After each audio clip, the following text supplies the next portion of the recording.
Hello to all. Unit 3, The World of Living. Chapter 6, Conservation of Plants and Animals. So we will discuss in this chapter about biodiversity. So let's discuss about biodiversity. What is biodiversity? Bio means living, diversity means variation. सो ये दो words मिलकर एक word बना है, उसे हम बोलते हैं बायोडाइवर्सिटी. आपको पता है हमारी अर्थ पे लार्ज वैरायटी यानी कि वास्ट वैरायटी में एनिमल्स जो हैं वो प्रेजेंट है और हमारी अर्थ के अलग अलग रीजन में फाउंड भी होते हैं. ठीक है, इनका अपना अलग एडेप्टेशन होता है, इनकी अलग अपनी एक हैबिटेट्स भी होती हैं. So the variety of organism that exist on the earth is known as its biodiversity. So एक ऐसी लार्ज वैरायटी ऑर्गेनिजम्स की जो हमारी अर्थ पे प्रेजेंट करती है उसे हम बोलते हैं बायोडाइवर्सिटी. सो इसको ब्रीफली डिस्कस करते हैं. जो बायोडाइवर्सिटी होती है वो आपकी अलग अलग रीजन्स पे एग्जिस्ट करती है हमारी अर्थ की. कुछ रीजन्स पे आपकी हमारी अर्थ पे कुछ ग्रेट डाइवर्सिटी होती है, किसी पर बहुत ही कम डाइवर्सिटी भी होती है. ये डिपेंड करते हैं उनके क्लाइमेट्स पर, वेजिटेशंस पर और रीजन्स पर. ठीक है, रेन फॉरेस्ट पे डिपेंड करते हैं कि जो हमारा फॉरेस्ट है वो कितना डेंस है, कितना हैवी है और कितनी ज़्यादा वैरायटी में बायोडाइवर्सिटी है. सो नेक्स्ट जो ईच ऑफ द एनिमल्स है, लाइक आपकी पैरट्स है, बटरफ्लाई है, येलो बटरफ्लाइज हैं, ये डिफरेंट स्पीशीज़ हैं आपकी एनिमल्स की. कुछ ब्लू बटरफ्लाइज भी हैं.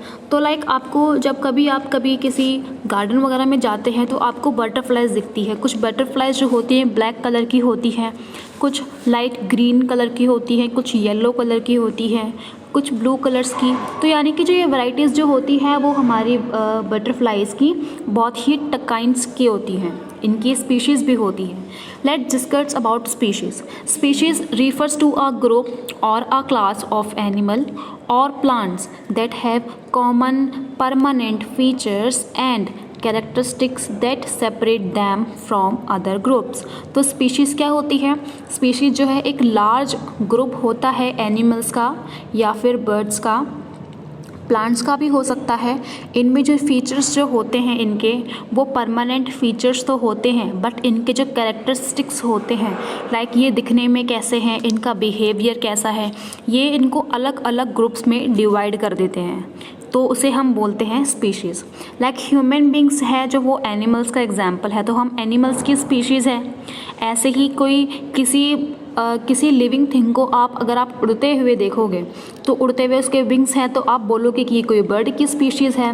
या फिर किसी 4 legs वाले किसी भी एनिमल को या किसी भी लिविंग थिंग को अगर आप बाहर चलते हुए देखोगे तो आप बोलोगे ये भी एक एनिमल की स्पीशीज़ है. So what is habitat? The natural environment of a plant or animal species where it lives naturally and multiplies, it's called its habitat. तो habitat क्या होता है? एक ऐसा नेचुरल एनवायरनमेंट होता है जहाँ पर प्लांट्स और एनिमल जो होती है उनकी स्पीशीज़ जो होती हैं वो नेचुरली रहती तो है, उनको नेचुरली शेल्टर्स, फूड सब प्रोवाइड होता है, साथ के साथ वो अपने ही जैसे ऑफस्प्रिंग को प्रोड्यूस भी करते हैं और मल्टीप्लाइज भी करते हैं. उसको हम बोलते हैं habitats. So let discuss about the flora and fauna. What is flora and fauna? आपके डिफरेंट टाइप्स की जो प्लांट्स की स्पीशीज़ जो होती है नेचुरली, उनका हैबिटेट्स जो होता है कलेक्टिवली उनको हम बोलते हैं फ्लोरा, हैबिटेट्स बोलते हैं. और जो डिफरेंट एनिमल की स्पीशीज़ होती है उसको हम बोलते हैं फोना. And what is endemic species? Some plants and animal species found in a particular geographic region. For example, pandas are found especially in certain region of the China. तो geographical region एक ऐसा region होता है जो किसी भी animal या फिर किसी बर्ड्स का, जैसे हम कह सकते हैं कि वो जो बर्ड है या फिर जो एनिमल है वो सिर्फ उसी हमारी इंडिया के उसी रीजन में मिलेगा या फिर उसी कंट्री के एक रीजन में मिलेगा. तो इसका एक स्पेसिफिक एरिया हो गया, उसे हम बोलते हैं जियोग्राफिकल रीजन. लाइक जितने भी आपके जो लाइक ये जो 1 हॉर्न राइनोसोरस है आपका, और जो कंगारू है, गेजल्स वगैरह है, भी आपको ग्रासलैंड्स में मिलेंगे। तो ग्रासलैंड्स इनका क्या हुआ, एक जियोग्राफिकल एरिया हो गया। लाइक जो पोलर बियर्स हैं, आपका पोलर बियर्स आपको सिर्फ पोलर रीजन्स पर ही मिलेंगे, तो पोलर रीजन्स उनका क्या हो गया, जियोग्राफिकल एरिया हो गया। सेम ऐसे ही जो पांडास हैं वो भी एक चाइना के एक सर्टिफाइड एक जगह पर ही मिलते हैं आपको, तो वो उनका जियोग्राफिकल रीजन हो गया।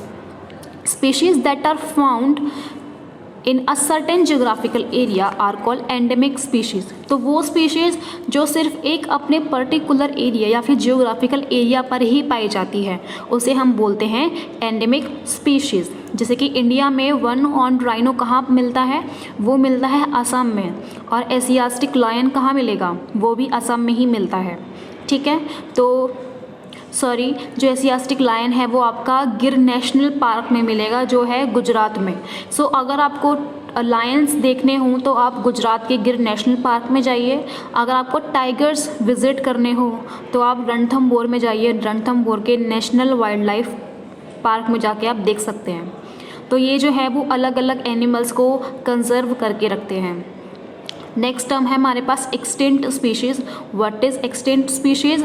एक्सटिंक्ट यानी कि डायनासोर जो है हमारे वो are the known to lived once on the earth. एक एक्सटिंक्ट ऐसे एनिमल्स होते हैं जो किसी टाइम पहले हमारी अर्थ पे एग्जिस्ट करते थे बट अब एग्जिस्ट नहीं करते हैं, यानी कि थाउजेंड्स ऑफ ईयर पहले एग्जिस्ट करते थे जो अब एग्जिस्ट नहीं करते।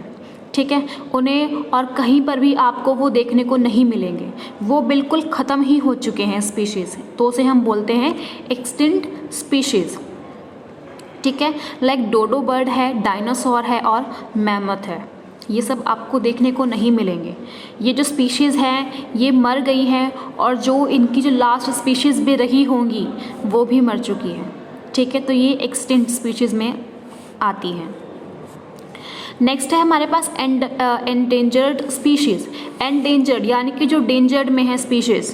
Till the time the number of individuals in any species are reducing the large number but the last individual has not disappeared the species is said to be endangered.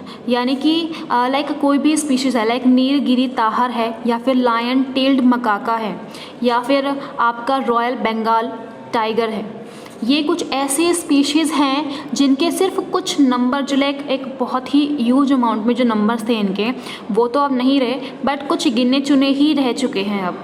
ठीक है, तो वही आपको जो देखने को मिलेंगे जो अब डेंजर्ड में है, लाइक जो इनकी जो अब की जो स्पीशीज़ हैं वो बहुत ही डेंजर्ड में है, यानी कि ये भी एक्सटिंक्ट होने की कगार पर है, तो उन्हें हम बोलेंगे एंडेंजर्ड स्पीशीज़।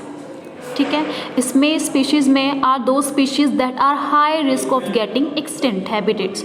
सो अभी आपको एक्सप्लेन किया मैंने कि एक्सटिंक्ट में क्या था, ऐसे एनिमल्स जो आपको बहुत ही लंबे टाइम तक देखने को नहीं मिलेंगे कहीं पर भी, जो पहले थाउजेंड्स ऑफ ईयर्स पहले एग्जिस्ट करते थे।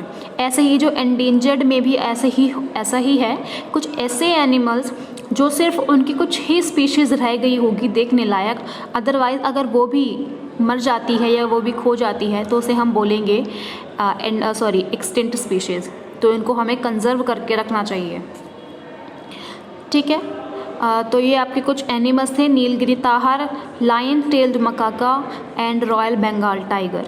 सो सम स्पीशीज़ ऑफ प्लांट्स और एनिमल जो है वो एग्जिस्ट करती है लेकिन लो नंबर में एग्जिस्ट करती है, और हाई रिस्क में किस में है कि वो एंडेंजर्ड है, बिकॉज उनके जो हैबिटेट्स हैं वो डिस्ट्रॉय होते जा रहे हैं क्लाइमेट चेंजेस के वजह से। और डिस्ट्रॉय क्यों हो रहे हैं, लाइक ये सब जो है वो फॉरेस्ट में रहते हैं, और जितनी भी जो हमारी नीड होती है वुड के अकॉर्डिंग्स और या फिर फ्यूल वुड के अकॉर्डिंग मेडिसिन्स वगैरह, तो ये सब हमें कहाँ से, फॉरेस्ट से ही प्रोवाइड होती है। जब फॉरेस्ट ही हट जाएगा तो ये लोग भी कहाँ जाएंगे। तो मेन जो सोर्स है वो उनका डिस्ट्रॉय हो रहे हैं, इनको क्लाइमेट्स वगैरह और इनके हैबिटेट्स की वजह से। तो स्पीशीज़ जो है वो बहुत ही ज़्यादा डेंजर में है, इनको हम थ्रेटेंड स्पीशीज़ भी कहते हैं जो डेंजर में है, और still not got endangered but are a high risk being endangered. ठीक है, सो ये चैप्टर जो था आपका फर्स्ट पार्ट इसका भी यहीं पर ही है। सेकेंड पार्ट जो है वो नेक्स्ट क्लास में हम कवर अप करेंगे, conservation of plants and animals. In case किसी भी टॉपिक में आपको कोई प्रॉब्लम है then you can ask to me. बाकी नेक्स्ट जो टॉपिक्स हैं वो नेक्स्ट क्लास में हम कवर अप करेंगे।